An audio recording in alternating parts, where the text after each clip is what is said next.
Bonjour à tous et bienvenue dans ce journal. Voici tout de suite les titres que nous allons développer dans cette édition. Enghien-les-Bains sera la capitale des villes créatives de l'UNESCO cet été. Artisanat, design, gastronomie, musique et bien sûr les arts numériques. Explication dans ce journal. Politique, le mouvement En Marche recevait ce mardi soir Gérard Collomb, le sénateur-maire de Lyon et soutien d'Emmanuel Macron. Les sympathisants de l'ancien ministre de l'économie étaient au rendez-vous pour cette première réunion publique en vue de la présidentielle. Enghien-les-Bains, labellisée scène nationale d'art numérique, va prendre une dimension internationale cet été. La ville a été chargée d'animer pendant 3 jours le réseau des villes créatives qui compte Pékin ou encore Austin au Texas dans ses rangs. Le reportage d'Olivier Zanetta. Enghien-les-Bains, capitale des villes créatives cet été. La commune accueillera les 116 villes créatives de l'UNESCO. Les maires des principales mégapoles mondiales sont attendus. Pékin, Sydney, Austin, bien sûr, Singapour sont des villes créatives. En Chine, encore d'autres, comme Shenzhen, pas moins quand même de 20 millions d'habitants, des capacités tellement différentes. Et nous sommes parmi les plus petites, la plus petite, avec 12 000 habitants. Scène nationale d'art numérique, Enghien-les-Bains est chargée d'animer pendant 3 jours ce réseau des villes créatives.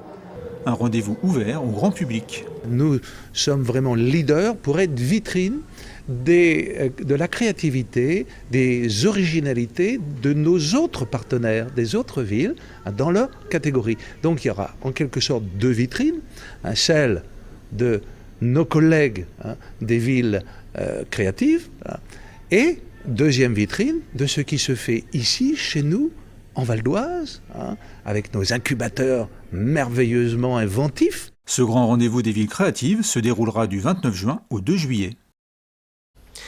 Politique maintenant, le sénateur-maire de Lyon Gérard Collomb était à Cergy mardi soir devant les sympathisants du mouvement En Marche dans le Val d'Oise. Le soutien d'Emmanuel Macron a décliné les premières propositions du candidat à la présidentielle, sur le travail notamment, un thème qui est au cœur du projet d'Emmanuel Macron, un meeting qui a réuni plus de 200 personnes. Reportage. Il peut être, il va être président de la République. L'effet Macron, sans Emmanuel Macron, a tout de même fait vibrer plus de 200 personnes mardi soir à Cergy. Des sympathisants du mouvement En Marche, venus écouter non pas le candidat à la présidentielle, mais Gérard Collomb, le sénateur-maire de Lyon et principal soutien de l'ancien ministre de l'économie. Toujours membre du Parti socialiste, Gérard Collomb a d'abord été séduit par la vision politique d'Emmanuel Macron, avant de se lancer dans la campagne présidentielle.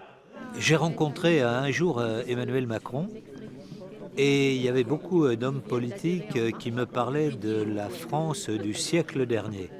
Et lui, il m'a parlé de la France du 21e siècle. Et j'ai dit, voilà, c'est pas quelqu'un qui rabâche toujours les mêmes discours, mais c'est quelqu'un qui va de l'avant, qui pense la société nouvelle.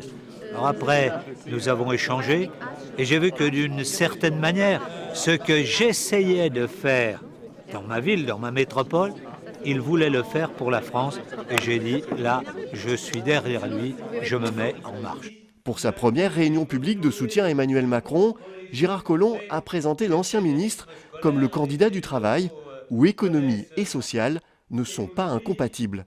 C'est en développant l'économie que l'on peut effectivement mener ensuite de grandes politiques sociales et donc conjuguer l'économique et le social, c'est ce que veut faire Emmanuel Macron.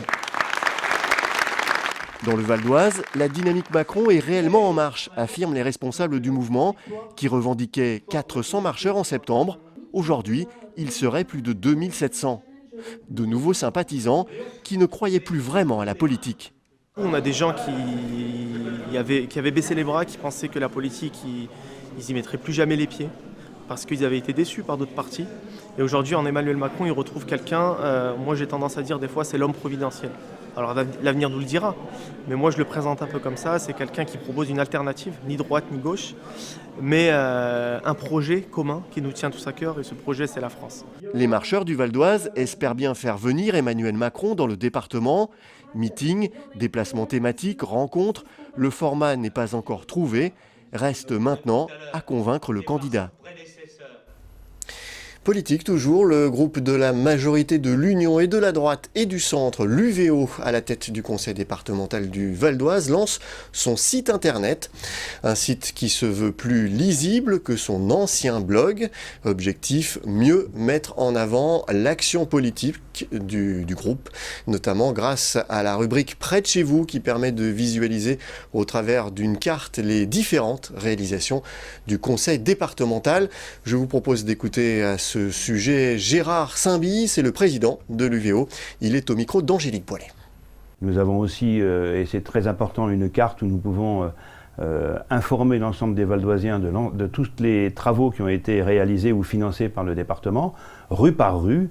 Et les Valdoisiens pourront donc appréhender l'ensemble des délibérations et leurs conséquences sur le terrain, puisqu'il suffira d'aller rechercher, de cliquer sur un petit sigle de couleur qui permettra de voir ici qu'on a réalisé des travaux sur des voiries, ici qu'on est intervenu dans le domaine de la culture, ici qu'on a subventionné telle opération. C'est effectivement pour nous important de montrer que les élus ne sont pas que l'image que l'on a sur le plan national, mais aussi des acteurs qui sont investis sur le territoire. Voilà, ce journal est terminé. Je vous en rappelle le principal titre. Enghien sera la capitale des villes créatives de l'UNESCO cet été. Artisanat, design, gastronomie, musique et bien sûr les arts numériques. Le réseau des villes créatives est actuellement formé de 116 membres dans 54 pays. Merci d'avoir suivi ce journal. N'oubliez pas que l'info continue sur notre site vonews.fr. À demain.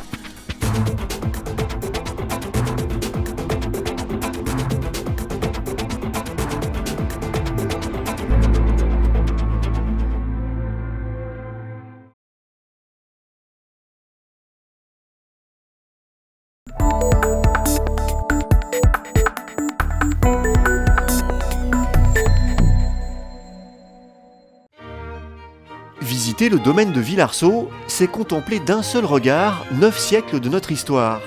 Situé à Chaussy dans le Vexin français, on y trouve 2 châteaux, un parc de 70 hectares, un jardin Renaissance et de nombreuses pièces d'eau. Le premier château, situé dans la partie basse, date du Moyen-Âge. Le deuxième, sur les hauteurs, est construit au XVIIIe siècle. Ce mélange d'époque et de style en fait un lieu unique en Île-de-France. Lorsque les visiteurs viennent d'avril à octobre découvrir le domaine, ils n'en croient pas leurs yeux. Ils entrent dans une espèce de parenthèse de l'histoire. Le temps s'est arrêté. La Révolution n'a pas démoli le château, n'a pas incendié le château, n'a pas détruit les vestiges anciens. Les guerres sont passées au-dessus du domaine, les révoltes, les accidents d'héritage, etc. ont laissé ce domaine dans une grande cohérence. Du château médiéval, il ne reste que quelques éléments, notamment cette tour Saint-Nicolas. Au XVIe siècle, le château se transforme. Nous sommes alors en pleine Renaissance. François de Mornay, héritier du domaine, se fait construire un manoir et transforme les pièces d'eau en magnifiques jardins d'inspiration italienne. Du manoir, il nous reste ce pavillon. C'est ici, en 1572, après le massacre de la Saint-Barthélemy, que François de Mornay, catholique, va cacher son cousin protestant, Philippe Duplessis-Mornay, recherché par la Ligue. On ouvre toutes les pièces, on fouille tous les bureaux, on ouvre ce bureau, on ouvre ce placard. Dans le placard, il y a des feuilles, des cartes, de l'encre, comme habituellement on peut en trouver, des livres. Et la Ligue fait demi-tour et repart. Non, Duplessis-Mornay n'est pas à Villarceau. Et pourtant, si la Ligue avait connu le secret du placard de Villarceau, eh bien, on aurait trouvé Duplessis-Mornay et il aurait été exécuté. Et il aurait été exécuté en même temps que Mornay de Villarceau. Bien évidemment, voilà où se cachait Duplessis-Mornay. 200 ans plus tard, en plein siècle des Lumières, Villarceau passe aux mains du marquis du Tillet. C'est lui qui crée le château d'en haut. Pour s'offrir une vue imprenable sur ce domaine, il creuse la falaise pour s'en faire une terrasse unique de 530 mètres. Édifié dans un style Louis XV, le château reflète le goût raffiné de cette époque. On y retrouve le savoir-faire des meilleurs artisans, ainsi que quelques idées de décoration étonnantes. Vous voyez le long des panneaux des petits crochets qui permettent à ces panneaux d'être amovibles. La maîtresse de maison, lorsqu'elle se lève le matin, elle peut demander à son valet de chambre de lui changer entièrement le décor de son boudoir. Il lui suffit de retirer les panneaux grâce au crochet, de les remplacer par des panneaux avec des revêtements différents et d'avoir ainsi un salon jaune soleil ou un salon vert prairie ou bleu ciel ou assorti à la couleur de sa robe ou assorti, plus raffiné encore, aux couleurs d'yeux de sa meilleure amie pour lui faire plaisir.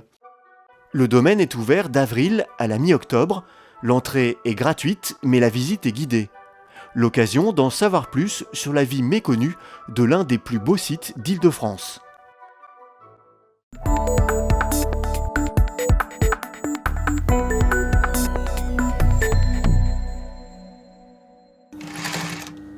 Elle coud, Cécile, et plutôt bien. Des capes, des chemises, des robes. Elle a créé sa propre collection, les loups bleus. Des vêtements qui s'adressent à des enfants extraordinaires, comme les appelle Cécile. Des enfants handicapés moteurs à mobilité réduite. Spécialement étudiés, ces vêtements sont faits pour faciliter l'habillage et l'autonomie de ces enfants. Si l'enfant porte un corset ou un harnais, les ouvertures qui sont ici vont permettre de passer ce harnais sans mobiliser l'enfant, sans qu'il soit complètement enfermé dans son vêtement. L'encolure va être beaucoup plus large pour ne pas avoir à mobiliser la tête, donc on va le passer avec beaucoup plus de facilité. L'ouverture est aimantée, voilà, donc avec 2 doigts, on ferme très facilement le vêtement. Et sur le devant, l'ouverture est beaucoup plus large, donc le parent peut aller chercher le bras de l'enfant qui est coincé, prendre le bras, le tirer, et ensuite on le referme. L'enfant peut aussi peut-être participer. Dans ce cas, il a la possibilité de le faire. L'histoire des loups bleus commence avec Camille, l'un des 4 enfants de Cécile. Née prématurée, Camille est handicapée moteur. Pour l'habiller, Cécile va chercher des vêtements adaptés, mais elle ne va rien trouver. Il y en a pour les adultes, mais rien pour les enfants. Puisqu'ils n'existent pas, Cécile va les créer pour sa fille. Celle qui ne savait pas coudre un bouton va apprendre pendant 3 ans à faire des vêtements, de la conception à la réalisation. C'est le début de l'aventure des loups bleus. Je choisis mes tissus, je dessine un modèle en fonction de ces enfants que moi je vois comme étant comme tous les autres enfants. Mais c'est quand même des enfants extraordinaires parce qu'ils ont une énergie qui est incroyable et la couleur va refléter cette énergie. Voilà, on ne va pas les mettre dans des vêtements tout tristounets alors qu'ils ont une énergie et une force incroyable. Il faut vraiment le respecter, ça. C'est important. Moi, quand j'ai fait ça pour Camille, elle avait tout le temps les pieds froids et je ne peux pas lui mettre des bottes en 3 tailles au-dessus. Donc j'ai cherché et puis voilà, quoi. Donc une botte toute simple, je lui mets, elle va se balader, elle revient, elle a les pieds chauds. Mais c'était la première fois. C'était la première fois. J'ai envie et je fais à chaque fois, chaque vêtement, avec l'idée qu'il sera porté par un enfant et que ça va lui apporter du bonheur. Aujourd'hui, certains des vêtements de Cécile sont pris en charge par les MDPH, les maisons départementales des personnes handicapées. En fonction des cas, la MDPH rembourse une partie ou la totalité du vêtement, comme pour cette chemise aimantée. L'enfant qui a une motricité réduite ou très restreinte va pouvoir, avec beaucoup plus de facilité, de s'habiller. Voilà. Là, on a un vêtement qui va faciliter la vie de l'enfant, qui va renforcer son image positive et qui va aider les parents, qui va aider les soignants en évitant un tas de manipulations qui sont contraignantes et pour l'enfant et pour le soignant. Donc c'est très important.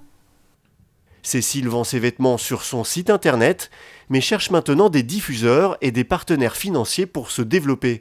Malgré la difficulté de l'entreprise, Cécile Poulleur ne baissera pas les bras pour sa fille et tous les autres enfants.